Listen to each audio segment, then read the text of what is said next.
London police are not commenting on a Globe and Mail report that 5 members of the 2018 Canadian World Juniors team have been told to surrender to police to face charges of sexual assault. And the pending charges are connected to the alleged group sexual assault of a woman in a hotel room after a Hockey Canada gala in June of 2018. The Globe says that the players, who have not been named, have been given a set period of time to surrender to police. And a statement from London police says, quote, "We understand that there is significant public interest in relation to a sexual assault investigation dating back to 2018. While we are unable to provide an update at this time, we anticipate that the London Police Service will hold a press conference on Monday, February 5th, 2024, to share further details." And 5 players from that 2018 World Juniors team have notably taken a leave of absence from their current clubs for personal reasons. None of the allegations has been tested in court. And for more on this, we're joined now by sports lawyer Laith Ghafour. Laith, thanks so much for joining us. Hockey Canada really back in the headlines this week. And before we get talking, it is important to note that police in London will not confirm or deny that these players were told to surrender to authorities to face sex assault charges. Your reaction? Lena, I think this one is an unusual case because we're having another do-over of this case. The Canadian public has seen the allegation from 2018 continue to evolve in drips and drabs. And from my perspective, working with players and understanding the communication standpoint, as much as it's a huge challenge, I think it's a huge weight that I hope that when this matter goes forward, it'll provide some clarity to the individuals who are involved and be able to, in some ways, put this matter to rest so that folks can move forward. Okay, so speaking of that clarity, London police say that they're going to update their investigation on February 5th.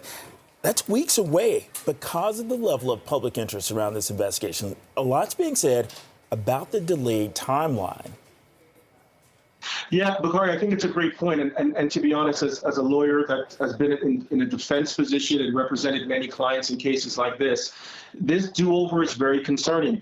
Like everyone understands in the listenership that it's a big world, but it's also a small world. So there are many people. If the Crown Attorney's Office in London closed this case and then they reopen the case, there's lots of duplication and people that may have been involved. So I'm not surprised that having to now double back, because people who probably looked at the file and deemed it after review that there was no reasonable prospect of conviction, because that's what the standard that the Crown will be looking at.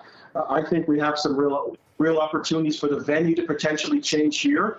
And I think it does create a significant amount of prejudice because this is a do-over that I've never seen before. Wow. You know, the allegations, Laith, they rocked Hockey Canada as an organization. Hockey Canada's entire board, the CEO resigned. We saw major sponsorships walking away. How important is it to finally get some answers?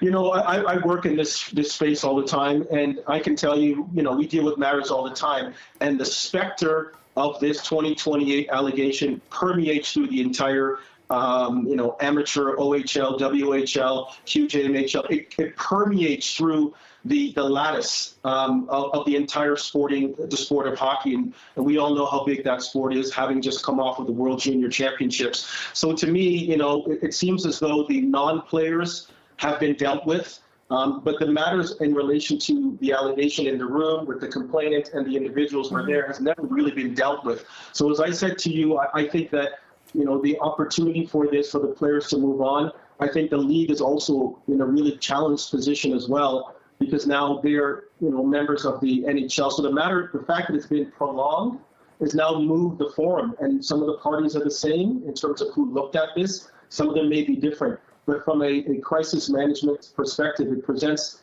opportunities for the defense to raise. And from the perspective of the Crown Attorney and those prosecuting the case, it presents significant challenges. Okay, Laith, from that crisis management standpoint, I have to ask this. Hockey Canada is conducting its own investigation. Will the organization ever be the same again? You know what, Bakari, I'll be absolutely real with you. Things needed to change.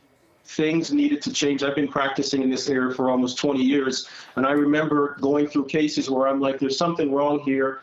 something needs to change. So I think for all of us who love and hockey being such a big part of our culture, this needed to change. I don't think things will ever be the same. But what's happening now is all the grassroots shenanigans and problems that are happening in youth sports. Now we see it because it has not been properly dealt with.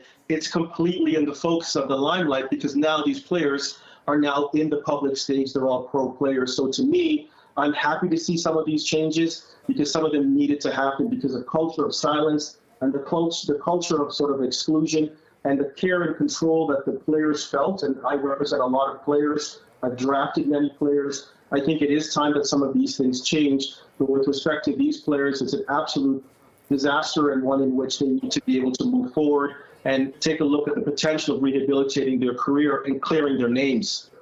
All right, Laith Kaffour, sports lawyer, thanks so much for your perspective and your analysis. We so appreciate this. Yeah, thank you. Thank you both. Appreciate it.